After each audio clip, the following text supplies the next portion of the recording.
Benvingut. Moltes gràcies. Abans de res, moltes gràcies de part de l'Associació Dret a Morir Dignament per poder venir a gravar aquest vídeo.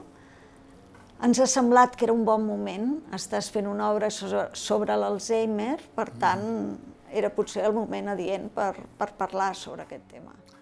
Sí, és un moment adient pel fet que hi ha molta gent que està veient la funció, hi ha molta gent que s'està plantejant, potser també quan surt del teatre, aquest tema, i potser no hi havia pensat mai.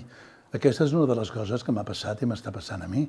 El fet d'haver d'interpretar un malalt d'Alzheimer amb tots els problemes que això suposa per ell mateix i pel seu entorn, encara que sigui dins la ficció i en el món del teatre, m'ha trasbalsat una mica per dins i m'ha obert alguna finestra i m'ha fet pensar que, bé, que hi ha algunes coses en les quals jo no hi havia pensat mai, com en aquestes del dret a morir dignament, del document d'últimes voluntats, etc., que arriba un moment de la vida en què s'hi ha de pensar, o almenys, si no, t'has d'informar.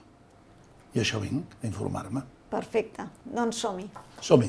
La informació, el primer seria, tens el document de voluntats anticipades i el document és una mica la base de tot plegat. El document és un document que va dirigit bàsicament als professionals de la salut que atenen a la persona en el seu final de vida i és on d'alguna manera tu dius què vols i què no vols en aquest final de vida. És deixar per escrit per si tu en aquell moment no et pots expressar. Entenc que és una manera de mantenir el control de la nostra vida fins al final.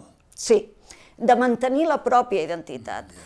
D'alguna manera estàs dient qui ets tu, quins són els teus valors bàsics i a partir d'aquí els professionals poden entendre i valorar què és el que vols o què no. I què és el que s'ha de fer per fer aquest document?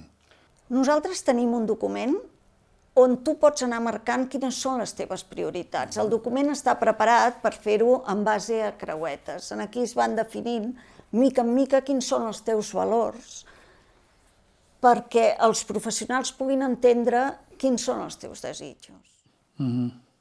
Veig que aquí defineix de diferents maneres quina és per mi la qualitat de vida.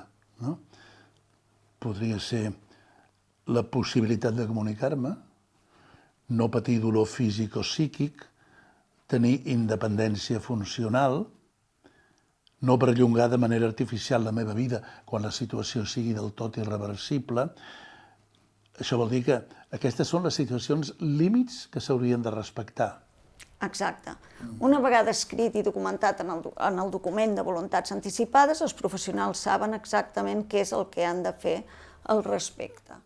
Veig també aquí que en el capítol aquest de supòsits i situacions hi ha un apartat dedicat precisament a la demència, que és el tema de la funció de teatre que jo he estat fent aquests últims dies. Exacte. Passa una cosa, cada vegada els diagnòstics sobre aquestes malalties es fan abans. I això permet que la persona pugui pensar-hi, pugui reflexionar què és el que vol i el que no, i pugui preparar-se. I d'alguna manera plasmar-ho en el document de voluntats anticipades. I després ja entrem directament en les instruccions per les actuacions sanitàries.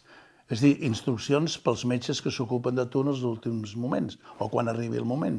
Sí, això el que marca sobretot és fins on vols que arribi l'esforç terapèutic. És l'adequació de l'esforç terapèutic en els teus valors. I en aquest moment, diguem-ne, en el moment de prendre la decisió definitiva, s'ha de tenir un representant per si tu no estàs en condicions, no pots? No és obligatori tenir un representant, però sí que és molt apropiat. Perquè, clar, tampoc no en el document, ni nosaltres ni ningú sap exactament què és el que necessitarà al final, com arribarà al seu final de vida. Per tant, aquest representant és el que pot interpretar i dir què és el que tu hauries desitjat i què és el que tu hauries decidit en aquest moment. Veig aquí que diu que calen també testimonis. Sí. Per fer el document cal que quedi clar que fas el document lliurement i que ets una persona amb tota la teva competència. I això es pot fer de dues maneres. Ho pot donar fe un notari o els testimonis poden dir sí, aquesta persona està fent el document lliurement i té la competència per fer-lo. Aquests testimonis, una vegada han signat el document, poca feina més cal fer. Ja només caldrà entregar-lo en el CAP i des del CAP s'envia al registre de documents de voluntats anticipades. I ja està bé.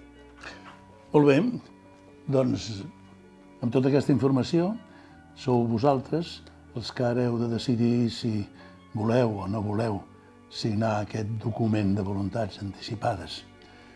Podríeu fer-ho pel vostre bé, pel de les vostres famílies i el dels professionals que us atendran.